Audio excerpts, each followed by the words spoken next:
There are 201 episodes of The Office. I've seen all of them more times than I care to admit. Recently I was watching, and it hit me. Every Milwaukee suburb is a character from this show. The personality, the energy, and the type of person who ends up there. I can't explain how accurate this is, but for all of you Office fans, I'm gonna try. There's a quote from Michael Scott. Would I rather be feared or loved? Easy, both. I want people to be afraid of how much they love me. And that is Brookfield, Wisconsin. Brookfield is Michael Scott, and I say that with complete respect. Brookfield genuinely believes it's the most important suburb in the room. Great schools, strong property values, every restaurant you could ever want, safe neighborhoods, and easy highway access. And here's the thing about Michael Scott. Underneath all that confidence, he actually delivers. People follow him, people trust him, and Dunder Mifflin Scranton keeps the lights on.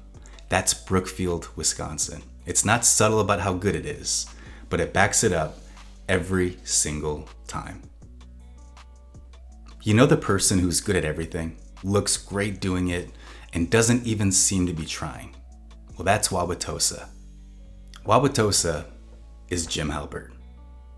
Effortlessly cool, charming, everyone had a crush on him, and he knew it, he just didn't make it weird. Wauwatosa's the same. Walkable neighborhoods, great restaurant scene, beautiful older homes, and it's close to downtown. And here's the Jim Halpert thing. It gives you the look. You know the look. The one where Jim turns the camera like, yeah, I know.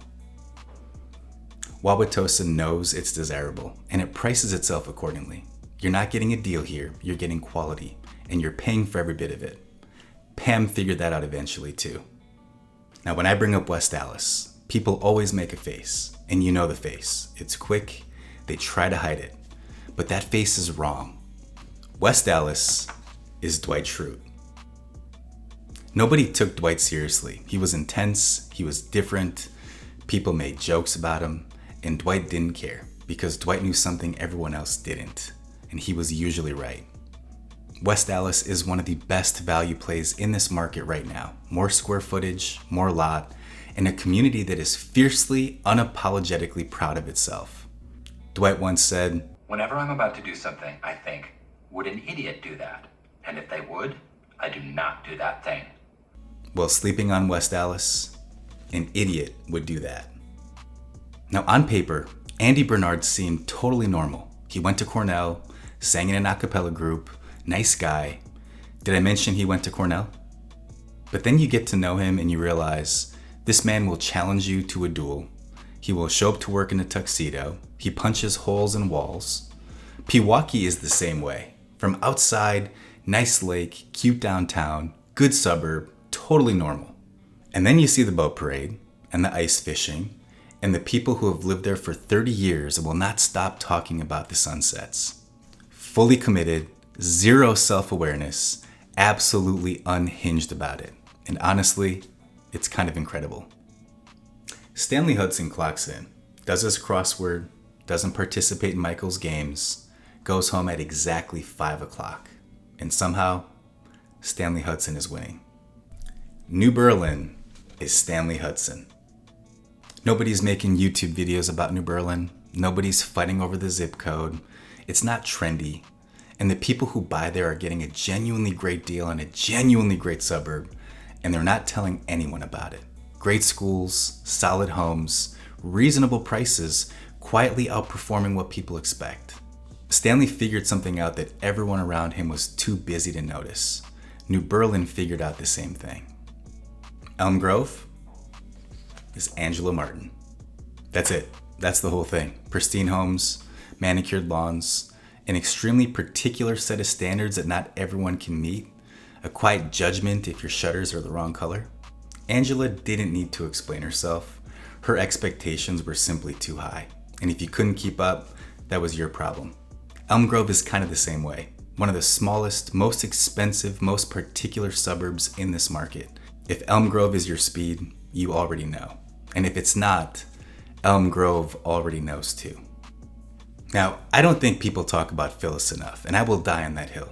Phyllis Vance was warm, dependable, sharper than people gave her credit for, and genuinely one of the best people in that office. She just didn't make a big deal out of it. And that is Greenfield. No Instagram presence, not throwing the lake in your face, not Brookfield with the billboard energy. Just good schools, solid homes, reasonable prices, and the quality of life that buyers are consistently surprised by once they actually look there. First-time buyers especially, Greenfield is one of the best kept secrets in this market right now. Phyllis deserved more credit, and so does Greenfield. Robert California once said, "You want to start a street fight with me, bring it on, but you're going to be surprised by how ugly it gets. You don't even know my real name. I'm the Lizard King." Complete conviction. Mequon doesn't explain itself either. Lakefront access, large lots, homes that make you recalibrate what you thought your budget could look like, a level of quiet prestige that has never once felt the need to announce itself. You either understand Mequon or you don't. And if you don't, Mequon is completely unbothered by that. Bob Kazamakis, everybody.